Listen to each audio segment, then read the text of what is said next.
We now return to Let's Play Cypher. Alright, so let's go check out the nightclub.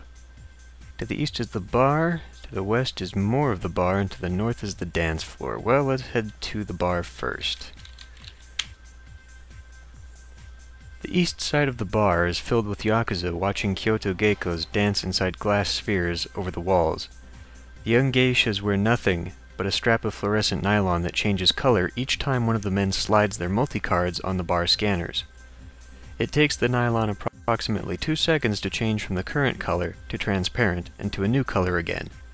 They enjoy these 2 seconds. A small Japanese man, with half his face melted into a pulpy mass of flesh, is serving drinks behind the counter. To the west you see the hall you just came from. A box of matches is resting on the bar. You see how the small Japanese bartender juggles around drinks for the yakuza. Behind him, in bright neon lights, you see a sign. Sign? You don't know Japanese, but the little you have been able to pick up is on that sign. It reads Cluster. Must be the name of the bartender. Cluster. Give me a drink.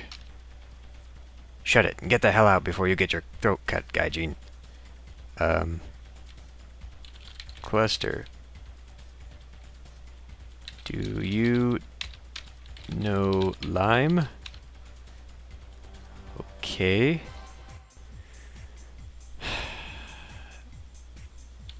Look, matches. Right. Look, match box. It's one of those courtesy printed match boxes. It has something written on one of the sides. This part has aggravated me so much. It took me 10 minutes to figure this out. It's so bullshit. The text there says a box of matches. And knowing how specific you have to be when you type, you would think that you would look box of matches or something like that, right? And if you the deluxe version of this game came with a hint book, and the hint book even refers to these as a box of matches. However, to interact with it, you need to call it a matchbox. Anyway, read matchbox. The matchbox reads Technoir drinks, shows, and uploads only good times. Call us free 5411-5960. I'm going to try and take the matchbox, but first let me write down that number 5411-5960 just in case I can't take it with me. Oh good, I've got it. Great. Well, let's go back. So go west. Let's go west again and check out the other end of the bar. This is the west section of the bar. The yakuza muscle relax in gold temperphone stools while watching live sumo fights streaming over a green smoke screen that pours down behind the bar. The bar dances with explosions of multicolored bright lights, filling the entire west section of the nightclub every couple of seconds. All the laughter and yelling blends together with the moans of pleasure geishas and Harajuku girls whispering to their customers. Okay, well let's go back east, and let's get out on the dance floor. The pink laser makes living shapes against the cigarette's mist that surrounds the dance floor. A battle representation between a blue dragon and a samurai warrior from the Tokugawa era takes place over the yakuza crowd, who dances spasmodically at the center of the nightclub. You've seen radical modifications before, but none like the ones you see here. They have an acquired taste for the antique, and some of the prosthetics they wear are a mixture of clockwork and today's technology, done by the finest artisans Neo Sushi can offer. While you push your way through the dance floor, you notice naked maikos dancing kabuki at high platforms. Some of them are older women who need to pay yakuza protection for tea houses, because nothing is quite as sexy as a kabuki dance. To the south you see the entrance hall. It's in shadows to provide its visitors a thin layer of privacy. To the north you see the table sector, where yakuzas are having dinner on top of naked maikos. Well, before we go, let's dance! Your moves are so smooth, every single person on the floor stops to watch you float. Okay, go north.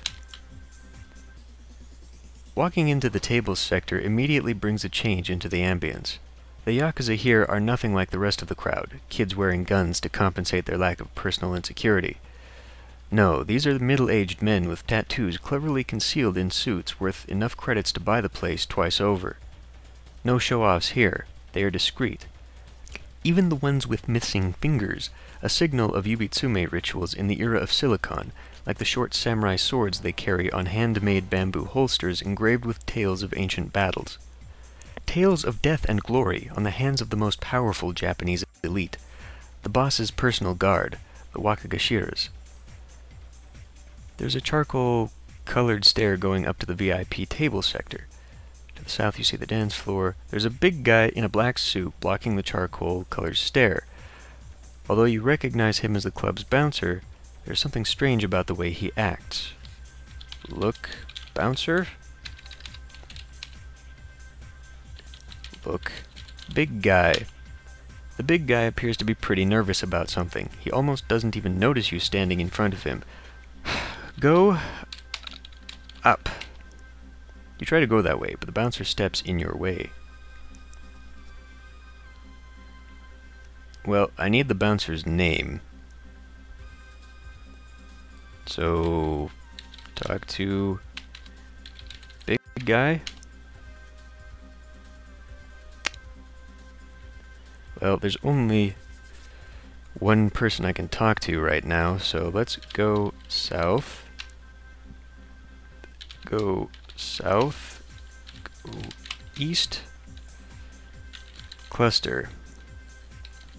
What's the bouncer's name? Cluster. Who is the big guy? Okay. Well, I'm gonna have to get out of here and possibly use this phone number I have grabbed for myself. So go west, go south. Okay, well, as I was wandering around, there was only one place in the market that explicitly said it had a phone, and that was back on Cat Street. So we're gonna have to just go east. Go east again. Go south. A few retrievers pass next to you. Your hands go stiff, ready for anything, but they haven't recognized you between the crowd before disappearing around a corner. There's a payphone over on the wall. Use phone. Okay, that number was 5411-5960. Oh, I have to say call. A hairy, shapeless mass of flesh appears on the screen. An unfriendly small Japanese eye stares at you, trying to make something of your face, but it finally gives up and goes back to filling the glass of some young Yakuza soldier with a greenish liquid he quickly drinks up, like if it was hot. Behind the horrible bartender's face, you see Maiko's floating sensually inside translucid zero-G spheres. The tiny Japanese eye looks at you with disdain from the other side of the monitor. Yeah, what is it? A dry voice croaks on the other side of the line. Cluster. Who is the big guy? You must be talking about Gunpei. Yeah, so what about him? Cluster. Why is Gunpei nervous? I'm not supposed to bother the big guy for nothing, so piss off. He has enough on his mind already. Cluster. Do you serve Gaijin? I will not answer that. How, you're not supposed to know that I... Fuck you. I mean, if he knew, then he wouldn't even talk to me on the phone, right? Whatever. Exit. This game has things that are very wrong with it. Okay, so let's head back to that. So go west. Go west. Melina's tube is still occupied. Go north. Go north. Go north. Go north. Okay, now we can talk to the big guy. Gunpei, what's the matter?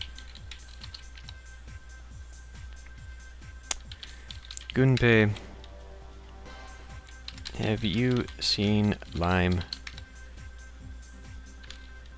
Gunpei, can you let me upstairs? Okay, I made it back to the phone and I asked Cluster again about Gunpei. He says, "Stop it right there, Gaijin. Gunpei is having a hard time already working here while his wife is, well, I say enough already. Just cut it out." Cluster, what about Gunpei's wife? Lucky bastard is going off the hook tonight. Alright, I will let him know. What? Okay, well, I just think I bypassed some of the game here, but you know what? I've been wasting enough time on this stupid fucking puzzle. So, I think when I go and talk to him about his wife, he tells me that she is pregnant. And so I have to then go back and phone in that his wife is having a baby, and he will leave. Either way, just mentioning his wife appears to have triggered whatever mechanism in the game will move this along. So, Jesus Christ. Go west. Go west. Go north. Go north. Go north. Go north. Go up. With each step, the small charcoal stair lights up under the pressure of your feet. This is the club's VIP sector. The tables are placed far away from each other to improve privacy, but everyone can see what everyone is doing at all times. The bosses are here. They are not unprotected, though. Each boss has 2 personal bodyguards sitting next to them. Small men with danger in their eyes. Some old enough to be retired. The whole dance floor can be seen through the glowing one-way plexiglass that surrounds the table sector. Near the plexiglass window, you see Lime sitting all by himself, which is odd because his bodyguard never leaves his side. This must be more serious than you thought if he needs that kind of privacy. To the east you see the charcoal stair you just used to get up here. It leads down to the dining sector. Lime. What's going on? He doesn't respond. You should try sitting on his table. I think he'd prefer that I sit at his table. He's probably too deep in his own thoughts to notice you. Sit at table. You sit down, and Lime's hand falls to his lap, spilling his drink all over the table. He's dead. Someone's cut his throat, ear to ear, right here in front of the Yakuza bosses. His big blue eyes are now 2 little lifeless dots staring at you from a clouded darkness of surprise and horror. Lime, you French piece of... You never finished the curse. We've been waiting for you, dog. You gave my boys here a hell of a run. A pale man sits next to Lime's dead body. At the same time, 2 retrievers stand at your back, making sure you don't get any funny ideas. My friends call me Dog. You can call me Mr. Doggeron. Who the hell are you? And what do you want? Your mouth goes tight. Isn't it obvious? I'm here for that passcode inside your synapse. My name is Irrelevant. Hello, Irrelevant. I work for people who can do this. Points to Lime's open throat. In a place like this. Points at the Yakuza bosses having fun at the other table. And that's all you need to know. He barely opens his lips to speak, and when he does, it's awfully difficult to understand what he mumbles about. The pair of retrievers glued to your back start to breathe harder. Ew. The pale man twitches his head, and for a moment he seems to have troubles opening his eyes. Sorry, pal, there's no passcode in here. The bums you hired made sure of that. They screwed up the upload. I only have half of it, you say. Wrong. Data uploads always buffer completely before writing into a synapse. We can restore the passcode with special QR equipment. But you knew that already, right, dog? The pale man finally opens his eyes. Maybe he's nervous. Maybe he should be nervous. Yeah, I knew it already. I'm just impressed you know it too. Only Cyphers know that, and you don't look much like one to me. You light a cigarette and blow a handful of smoke in his face. So? So you must be something else, like whatever this passcode opens. Does that sentence even make sense? The retrievers stare at you with crazy eyes. They're probably the same ones from the rooftops. You throw them a wide, friendly smile their way. They move closer. They may not be smart, but they know how to push. And these know exactly when. A cold line of sweat rolls down your temple. You're a curious man, dog. I told you to call me Mr. Doggeron, you fruit. And no, I'm not curious. I don't give a damn about this passcode. I'm just not used to having my friends plugged like this in front of me. Puts me in a bad mood. You look at the dance floor and see the woman with the red cowboy boots asking for directions. They point her to your table. She's skinny and small. No wonder you missed her in the crowd. I didn't actually miss her in the crowd. I saw her a couple times. Her face has no upgrades, but her legs do. The way she moves gives her away. She moves like Rachel used to when she got those servo legs installed after the loan shark messed things up between you and Eddie. You snap out of it and go back to the pale man and his pets. We have a QRS ready for you, Doggeron. That passcode is making you a target. Don't make things worse. We can compensate you fully for your services. The pale man twitches again, his mouth an awful knot. The pale man starts to twitch again, this time more notoriously. Notoriously? I think you mean nervously? This is the problem with having non-English speakers use a non-English speaking translator to translate the game. The girl in the red cowboy boots looks at you, and her eyes go wide when she sees who you're talking to. This is not how things are done around here. You point at Lime's open throat. He gets the idea. Even when his eyes don't move, he gets it. We have clearance, the pale man says. Balls. Not in Yakuza territory. Not like this you don't. See the big boy down there at the bar looking right at us? We move too slow or too fast, and this is going to be nothing compared to what you think you pulled back at the upload point. You say it slow, so every word is understood. The retrievers just became aware of their situation. They get jumpy. There'll be no need for that, Doggeron. Why don't you come with us? We're the only ones who can retrieve the code anyway, now that your former contractor is, well, retired. He was a replicant? His face a blank card. He's hiding something. It's not fear, no. You can't quite make out what it is yet, but it's there. The pale man's arms go stiff. He squeezes his drink to the point the glass cracks. His stare shows nothing, not even surprise. Sure, I'll go with you. Then you'll have my head chopped off to get the passcode. No deal, chum.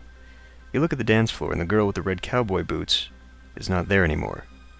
What's the matter with you? Need a fix or something? You smile at his gestures. Not your issue. Come with us, or like your friend, stay here forever. His words come out dry, almost like a cough. You have balls, pal, I'll give you that. Wasting Lime like you did in front of the Yakuza and treating me like this? I'm sure the two idiots you brought here are so jacked up they don't even realize how deep into crap they are. Am I right? The retrievers look at each other in confusion. Not your issue. Come with you. You come. We get code. Simple. The man starts twitching so much he hits the table with his knees this time. The guy keeps twitching his head to the sides frantically as his jaw moves all by itself while he tries to gain control over his limbs. Wait, what the hell is this? You spit the cigarette in his face. He doesn't react, not even closing his eyes when the sparks reach them. The side of his head is wired with microchips that flicker behind his collar. You didn't notice before because of the lights, but it's there. A goddamn bypasser. Great. You scared, pal? You couldn't come here by yourself. You had to send a dead man to do your dirty work? His eyes go white. Glad you realized. It was becoming a problem to keep his face moving like a living one. You know how it is. I don't. I never used dead guys to close my deals. Not my style. You say it loud enough for the person on the other side of the line to pick it up without interference. You see the girl wearing the red cowboy boots trying to get past the Yakuza on the dance floor. This is a security measure, Doggeron, nothing more. Like you said, this is Yakuza territory. I had no choice but to use a bypasser. It's so impersonal, but it gets the job done. Now, about that passcode. You feel guns pointing at you from hidden spots between clothes. Eyes fixed on your hands, muscles going tight, a silent thunder about to strike. Hey dog, is that you? A young woman's scream breaks the tension. The woman in the red cowboy boots comes dancing upstairs and showing a big fake smile. She screams with joy again just to make sure every Yakuza boss on the floor turns around to look at her. She waves hello and gives little jumps toward your table, throwing herself at your side and giving you a big wet kiss right on the neck. The Yakuza on the floor do notice her. She's the only other gaijin besides you and the bypassed man. They know something is about to go down. The bypassed man stares at the girl's fake smile. It's hard to read a dead man's expressions, but if you can name one, you would say he's about to get very pissed. "How you doing, baby? When'd you get back from the colonies?" She tosses a mischievous smile at you, blue glowing lips and fluorescent makeup. "Yes, hey, how have you been?" She catches you off guard, and that's the best you can come up with. "Tell your friend to go away," the bypasser twitches badly. "Dog, you didn't introduce us. How rude. My name is Sarah. The pale man twitches his face. "My name..." His jaw gets stuck. "Oh, Matt? This is Matt? Dog, why didn't you tell me before? Hi, Matt." Sarah gives the bypassed man a fake hug, while at the same time taking his gun. Retrievers are too confused to catch her move. You freeze for a second, unsure of who this woman is. She appears to know you by name, but as far as you can remember, you've never met her before today. The bypassed man's post-mortem gets more evident when he starts having trouble opening his jaw to speak.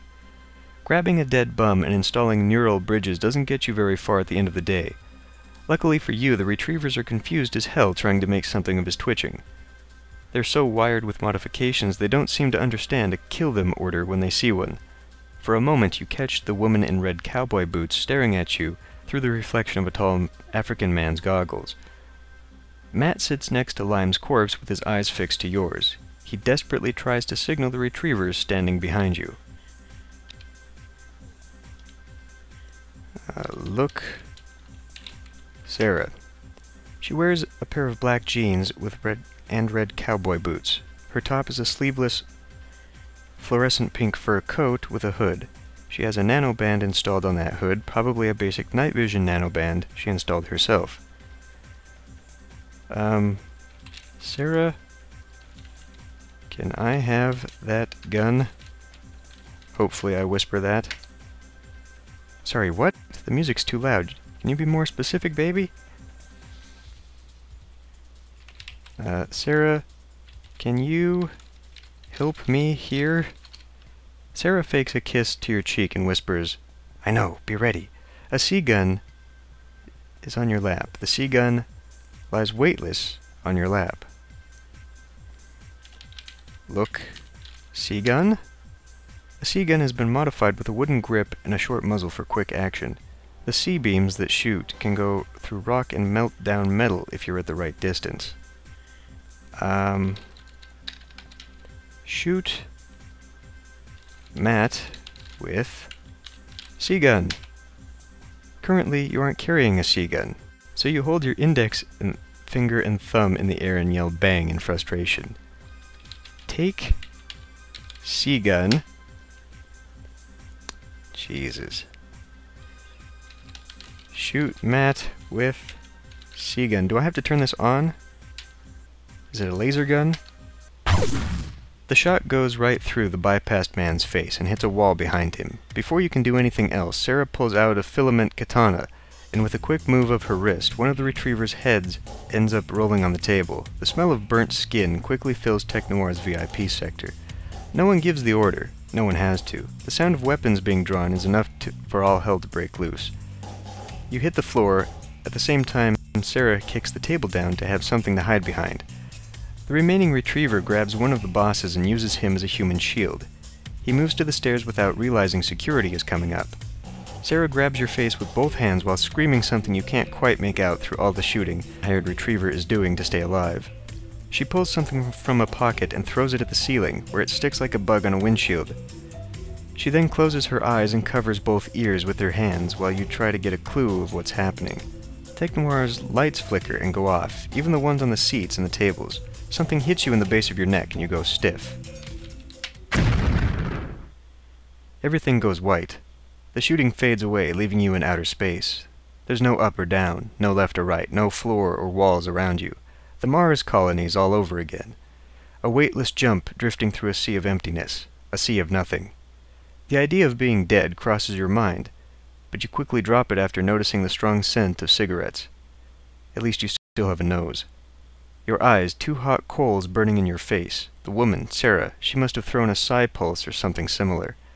Maybe a portable EMP, not sure. You're only certain of the burning sensation in your eyes. Rub eyes. A strange shapeless form crawls behind some sort of structure, waving you to duck and follow it. Duck.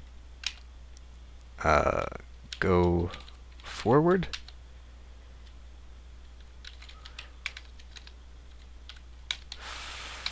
Follow.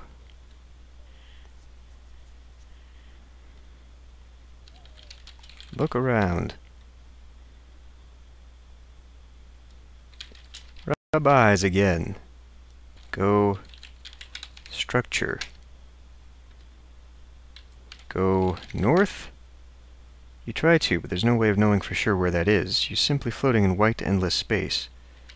Follow shape. You follow the shapeless shadow through the white void, getting just glimpses of your surrounding. The bells in your ears begin to slowly fade away. Then they hurt like hell, and you finally start seeing red blurred spots against the empty space. Rub my eyes. The dim shape of a person against the glowing white void is signaling you to open fire. Now, shoot. C-gun. You pull the trigger as many times as you can, pointing the C-gun into the endless white void that surrounds you. Wet noises of lungs gasping for air, followed by curses in Japanese, is all you hear beside the ringing in your ears. Rub eyes. Sarah appears for a blink of a second in front of you. She has cut a hole in the plexiglass with her filament katana and is waiting for you to go through. Go through. You jump through what you think is the hole Sarah carved in the plexiglass with her filament katana. You feel the floor hit your knees. This time there is up and down. You must have gone through the hole and landed on the dance floor, away from whatever Sarah threw into the VIP sector ceiling. A soft, small hand grabs yours and squeezes. The hand pulls you through the blurred shapes. Someone fires. More screams. Fingers crack under your shoes. All the crying fades away, leaving only the sound of the market ringing in your head. Cold acid rain drips from your face. The red spots become technicolor. Sarah pulls your arm again to guide you through a narrow corridor of tents, but you lose grip. You see Sarah's shape going downstairs into Neo Sushi's public subway. Go subway? Go down stairs. Subway hall. The burning sensation is over. You can see again. The tubes. She dragged you to the tubes in plain Yakuza territory after killing a bunch of them. Crazy goddamn broad. The bloodstains on the sleeveless glowing pink fur coat that she's wearing will give her away if a cop decides to drop the donuts and do his job for a change. No time for details. At the nightclub, orders are being given to people who make sure they get carried away. You see a full-body scanner to the north. It scans passengers for tickets, weapons, and explosives. Behind a thick black plexiglass, you hear security guards laughing while the passengers move through the scanner. Near the corner, there's an ICU, registered trademark, terminal. Sarah stands near the subway stairs, covering the only entrance with a mini Uzi she didn't have before. Alright, a few more profiles. Sarah is a 20-something-year-old woman, a bit hard to deal with. She knows her way around Neo Sushi City in a way Doggeron doesn't. While Doggeron's specialty is the international smuggling business, Sarah works as a hit girl for several businessmen in Japan in exchange for a fee that in some cases includes favors from these men's companies. While not a great hand-to-hand fighter, Sarah's strengths are her physical modifications. Her legs have been removed and replaced by servo legs, which she hides behind red cowboy boots. With these mechanical legs, Sarah can jump up to 20 times the distance of a regular Olympic athlete and kick objects twice her weight with ease, making her deadly when facing unarmed opponents.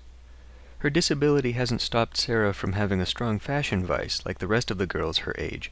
She usually combines bright plastic clothes with her red cowboy boots and fur outfits. The reason behind Sarah's amputated legs is unknown. The Bypassed Man. Like every bypassed man, Ronald T. Mayer was just another Neo-Sushi resident trying to make a living until he took a turn on the wrong corner. A bypassed man or bypasser is usually someone who, after being kidnapped and induced into a cryogenic suspension state in which the heart is filled with anticoagulant substance and the brain is partially removed through a very invasive procedure, falls into the category of a zombie. Remotely controlled by a puppet master, the bypassed man is not responsible for his own actions, since most likely he is already deceased. This perpetual state of unconsciousness can be extended through the years as long as the procedure has been done in an approved corporate facility, which is quite unlikely. Created by record companies as a way to balance their profits, artists could keep making money for them after being long dead. Bypassing a person became illegal when movie star Marcus Green videotaped his own operation and posted it on the cyberweb, unintentionally creating the first How to Bypass a Person video. His two best-selling albums were Bye Bye World and What Do You Know, I'm Back. Notable bypass celebrities include star folk singer Clemencia Seja and baseball player Gorditita Katsumoto, among others.